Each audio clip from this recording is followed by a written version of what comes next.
Hey guys, welcome back to movie summer time. आज के इस वीडियो में एक्सप्लेन करेंगे जंक्शन कच्चे सीरीज के सेकंड पार्ट को। अगर किसी ने इसका पहला पार्ट नहीं देखा तो ये वीडियो आपको समझ नहीं जाएगी, तो इसलिए आप जाकर पहले पहला वाला पार्ट देखिए। आपको ऊपर आई बटन पे या फिर डिस्क्रिप्शन बॉक्स में इसका लिंक मिल जाएगा। सो बिना किसी देरी के लेट्स स्टार्ट दिस वीडियो।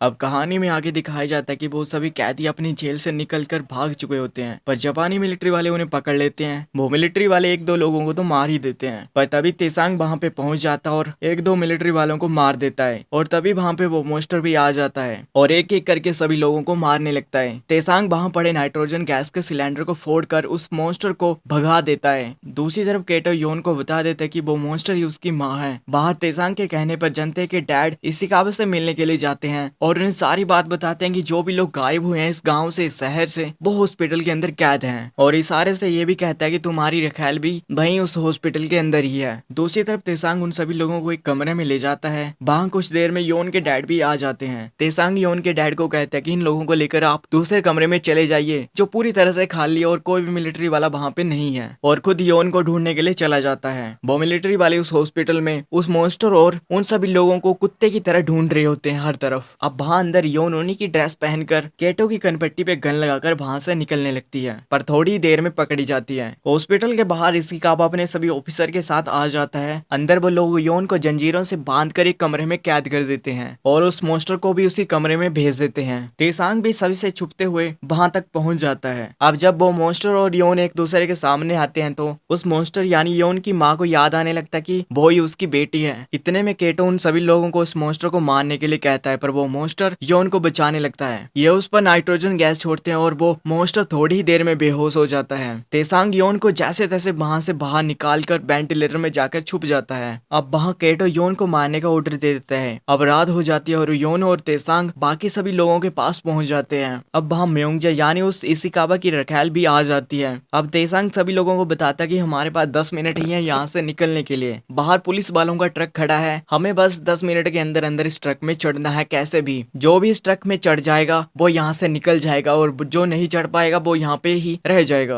वो एक एक करके यहाँ से नीचे उतरने लगते हैं, पर उन मिलिट्री वालों को भी पता चल जाता है कि वो सभी लोग कहाँ छुपे हैं। योन, तेसांग और उनका एक साथी उन मिलिट्री वालों को रोकने लगते हैं ताकि सभी के सभी लोग यहाँ से निकल जाएं, पर इनका एक साथी मारा जाता है। ये दोनों भी बुरी तरह से थक चुके होते हैं उनसे लड़ते लड़ते। तेसांग योन को यहाँ से जाने के लिए कहता और ये भी कहता कि तुम्हारे बाद मैं भी आ जाऊंगा, पर योन जैसे ही वहां से नीचे उतरती है तेसांग उनकी बनाई रस्सी को नीचे फेंक देता है और नीचे नहीं आता है, क्योंकि तेसांग उन मिलिट्री वालों को नहीं रोकेगा तो ये सभी के सभी लोग पकड़े जाएंगे, इसलिए वो वहीं पे रुक जाता है। तेसांग उन मिलिट्री वालों से लड़ने लगता है, पर साथ ही साथ वो बहुत ज्यादा घायल भी हो चुका होता है। बाहर वो ट्रक भी निकल जाता है उन सभी लोगों को लेकर। अंदर तेसांग उन लोगों से बचते हुए वेंटिलेटर में जाके छुप जाता है, पर मिलिट्री वाले भी कहाँ रुकने वाले थे, वो भी तेसांग के पीछे पीछे वेंटिलेटर में चले जाते हैं। तेसांग वहां से जैसे तैसे निकल कर एक कमरे में पहुंच जाता है जहाँ पर हजारों लोगों की हड्डियां पड़ी होती है। ये उन लोगों की हड्डियां होती है जो लोग इन जापानी लोगों के एक्सपेरिमेंट का शिकार हुए थे। अब दूसरी तरफ जनतेक से सभी नाम लिखवाने के बाद इसे गांव में फेंक देते हैं। अब वहां दूसरी तरफ वो रास्ते में उस ट्रक को रोकते हैं और म्योंगजा को ट्रक से बाहर निकाल देते हैं। म्योंगजा इशिकावा को देखकर बहुत ज्यादा खुश होती है और वो भी उसे देखकर खुश होता है, और साथ ही साथ म्योंगजा उसे बताते हैं कि मेरे पेट में तुम्हारा बच्चा पल रहा है। ये म्योंगजा को इशिकावा के पास छोड़कर यहाँ से निकल लेते हैं ट्रक लेकर। वहां अंदर तेसांग को भी होश आ जाता, पर मिलिट्री का एक बंदा उसे पकड़ लेता है। दूसरी तरफ जिस ट्रक में वो सभी कैदी होते हैं उस ट्रक के पीछे वो पुलिस वाले पड़ चुके होते हैं, क्योंकि वो नहीं चाहते होते हैं कि इस हॉस्पिटल का राज बाहर जाए, और इस ट्रक को तेसांग का ही एक बंदा चला रहा होता है इशिकावा के कहने पर।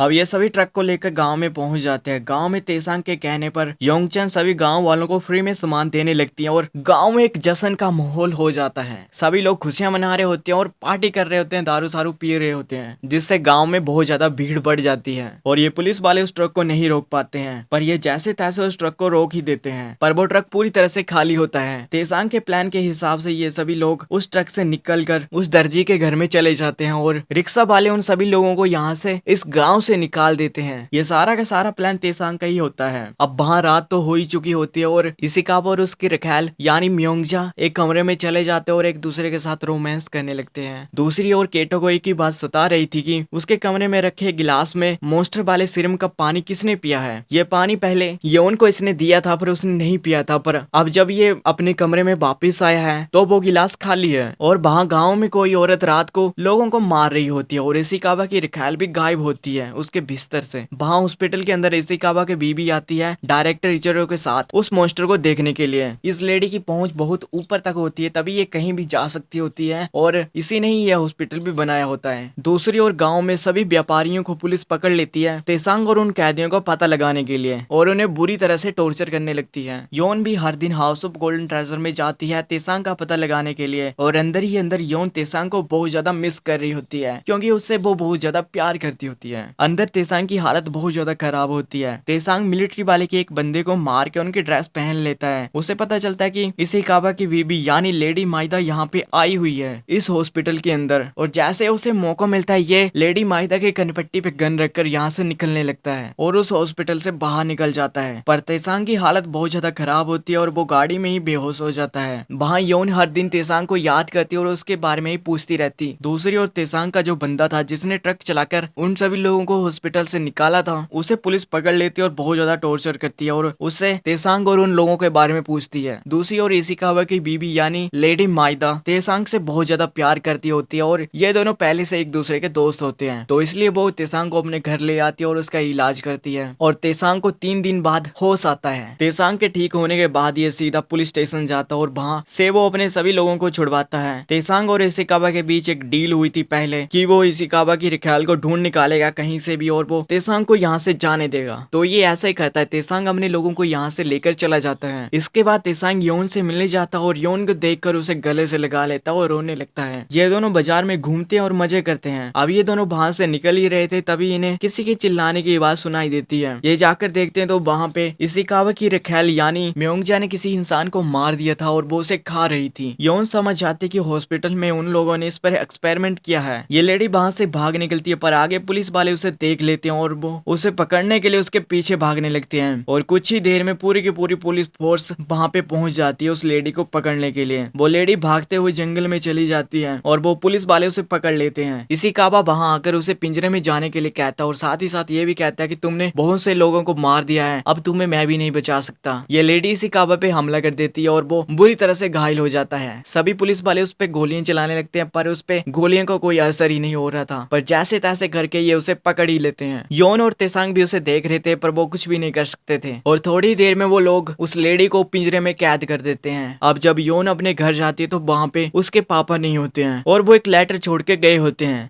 योन ने अपने डैड को सब कुछ बता दिया होता है कि जो हॉस्पिटल के अंदर मॉन्स्टर है वो ही उसकी माँ है, इसलिए वो हॉस्पिटल में चला जाता है अपनी बीबी से मिलने के लिए। उसे वहाँ पे पकड़ लिया जाता है और उस मॉन्स्टर के सामने बिठा दिया जाता है। योन के डैड अपनी बीबी को देख के बहुत ज्यादा रोते हैं और सोचते हैं कि इन लोगों ने क्या कर दिया है इसके साथ। ये लोग उसे पकड़ कर एक कमरे में कैद कर देते हैं। वहाँ दूसरी ओर इशिकावा की हालत बहुत ज्यादा खराब होती है। डायरेक्टर इचिरो इशिकावा की बीबी को फोन करके बताते हैं कि इसकी हालत बहुत ज्यादा खराब है, तो वो लेडी कहती है कि कोई बात नहीं, यानी इसे कोई फर्क नहीं पड़ रहा था इसके मरने से या जीने से। वहाँ दूसरी ओर योन तेसांग को सब कुछ बता देती कि उसके पापा हॉस्पिटल के अंदर चले गए हैं। तेसांग उसे कहता है कि मैं तुम्हारा साथ कभी नहीं छोड़ूंगा और तुम्हारे डैड को भी वहाँ से निकाल लाऊंगा। तेसांग उसे गिफ्ट भी देता है और रोते रोते हुए उसे अपने गले से लगा लेता और अपने प्यार का इजहार करता है। वहाँ हॉस्पिटल के अंदर इसकी पत्नी के कहने पर डायरेक्टर इचिरो इसे मार देता है। दूसरी तरफ तेसांग योन के डैड को बचाने के लिए अपने दोस्त जंतेक से मिलता है। वहाँ दूसरी ओर योन इशिकावा के फ्यूनरल पे जाती है और मौका मिलते ही डायरेक्टर इचिरो को गोली मार देती है और उसे भी कोई गोली मार देता और वहाँ से वो गायब हो जाती है। वहाँ अंदर वो मॉन्स्टर अपनी कैद से आजाद हो जाता और दूसरी ओर तेसांग अपने दोस्तों से मिलकर उस हॉस्पिटल को डायनामाइट से उड़ाने की प्लानिंग करने लगता है। पर तभी उसे पता चलता है कि बाहर एक बहुत बड़ा कांड हो चुका है और अब योन भी गायब है कहीं पे। वहाँ अंदर सभी मिलिट्री वाले उस मॉन्स्टर को ढूंढ रहे थे और वहाँ बाहर तेसांग योन को ढूंढ रहा था, पर उसे योन के बारे में कुछ भी नहीं पता चलता है। अब इतने बड़े ऑफिसर के मरने के बाद पुलिस वाले योन को कुत्ते की तरह ढूंढ रहे होते हैं हर तरफ और वो हाउस ऑफ गोल्डन ट्रेजर में जाकर हर तरफ तोड़ फोड़ करने लगते हैं योन को ढूंढने के लिए। अब हाउस ऑफ गोल्डन ट्रेजर में काम करने वाला इशिकावा की बीवी यानी लेडी माइदो को सारी इन्फॉर्मेशन दे देता है कि यहाँ पे क्या चल रहा है। उस लेडी ने उसे लालच दिया होता है, इसलिए उसने तेसांग को धोखा दे दिया है। अब तेसांग का एक साथी ये सब कुछ सुन लेता और उसे बहुत बुरी तरह से सुनाता है। वहाँ हॉस्पिटल के अंदर योन के डैड बेहोश होने की एक्टिंग करते हैं और जैसे ही 2 गार्ड उसे उठाने के लिए आते हैं वो उसे मार के वहाँ से निकल जाते हैं। अब हमें पता चलता है कि योन कहीं पे गायब नहीं होती है, बल्कि इशिकावा की बीवी यानी लेडी माइदा ने उसे किडनैप कर लिया होता है और वो उसे तेसांग की लाइफ से जाने के लिए कहती है। लेडी माइदा तेसांग से मिलने के लिए भी जाती है और उसे कहती है कि योन को छोड़कर तुम मेरे पास आ जाओ। ये दोनों बहुत पहले से एक दूसरे के दोस्त होते हैं और लेडी माइदा तेसांग से प्यार करने लगी होती है, पर तेसांग उसे साफ मना कर देता है। लेडी माइदा वहां से गुस्से में चली जाती है और योन को केटा के हवाले कर देती है। अब उस मोस्टर को भी पता चल जाता है कि उसकी बेटी यहाँ पे आ चुकी है इस हॉस्पिटल के अंदर, और फिर उसे बचाने के लिए सभी के सामने आ जाती है। अब दूसरी तरफ तेसांग को पता चल जाता है कि इन जापानी मिलिट्री वालों ने योन को हॉस्पिटल के अंदर कैद कर लिया है। तेसांग अपने दोस्त से मिलता है और बहुत सारे डायनामाइट को लेकर योन को बचाने के लिए हॉस्पिटल के अंदर चला जाता है। वहाँ हॉस्पिटल के अंदर केटो योन को पकड़ लेता है और उसे उस मोस्टर के सामने खड़ा कर देता है, और हॉस्पिटल के बाहर एक रिक्शा वाला अपना रिक्शा छोड़ के चला जाता है और अंदर वो मोस्टर वहाँ से बाहर आ जाता है और एक एक करके सभी को मारने लगता है। असल में वो मोस्टर अपनी बेटी यानी योन को बचा रहा होता है। केटो योन को पकड़ लेता है और वो मोस्टर को रुकने के लिए कहता है। बाहर इस रिक्शा में डायनामाइट थी।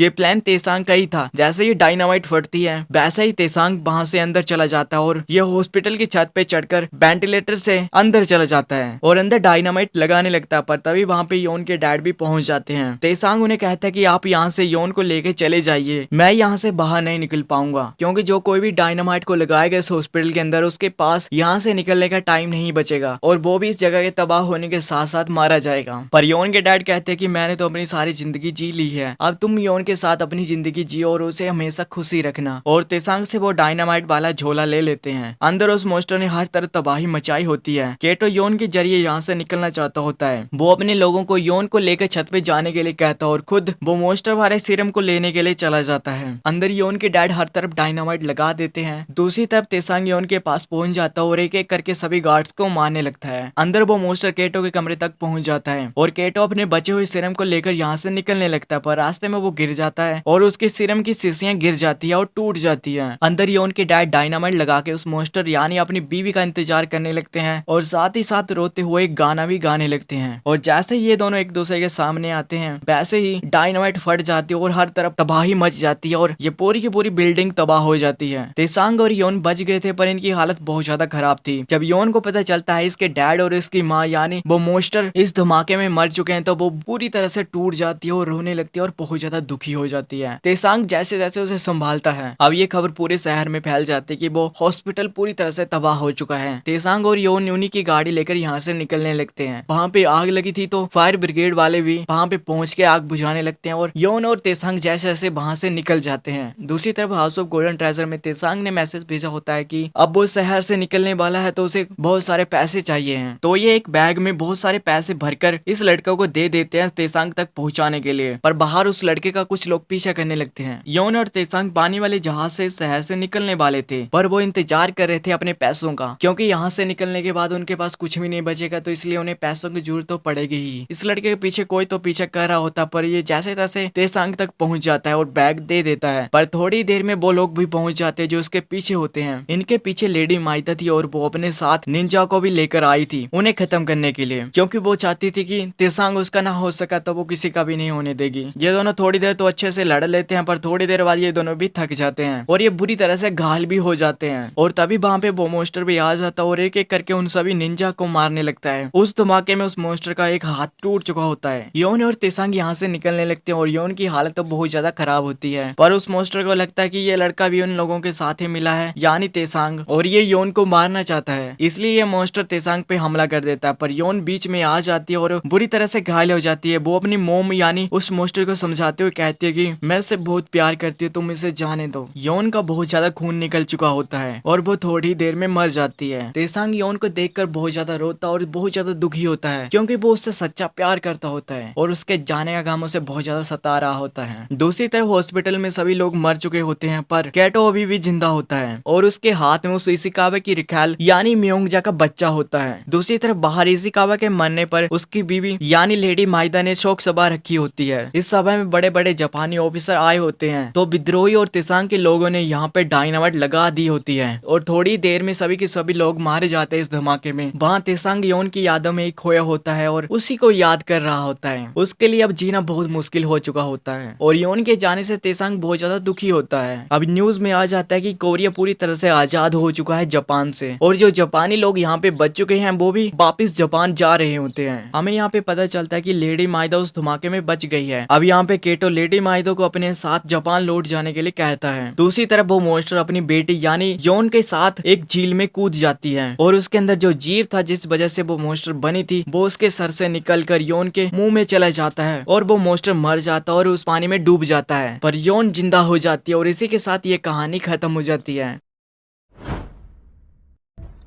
सो हे गाइस, अगर ये वीडियो आपको अच्छी लगी तो वीडियो को लाइक मारो, चैनल को सब्सक्राइब और एंजॉय करो यार अपनी लाइफ में और इस वीडियो को देखकर। मैं मिलता हूँ नेक्स्ट वीडियो में, तब तक के लिए धन्यवाद।